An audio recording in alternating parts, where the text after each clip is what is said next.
Dustin at Bianca, walang katapusang kilig ang pinaayuda sa kanilang mga taga-suporta.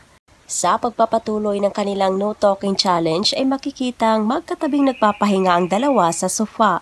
Ngunit mukhang hindi na nila kailangan pa ng kahit na anong bagay upang makapagpahinga.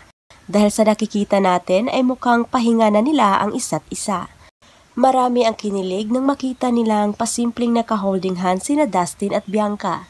Marami ang natutuwa sa tambalang Dusby at ayon sa iba ay siyang naging dahilan kung bakit buhay na buhay ngayon ang nasabing programa. At magiging boring na raw ito kung isa sa kanila ang lalabas ng bahay ni Kuya. Marami ang pumuri sa bagong usbong na love team. Subalit meron din namang against rito. Ayon sa kanila ay para umanong magkuya ang dating nilang dalawa at hindi umano sila bagay. Hindi rin daw sila nakakakilig at mas lalong walang chemistry. Pero deadma sa bashers ang kanilang mga fans.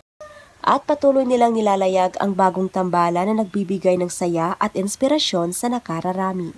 Dusby is now officially signing in.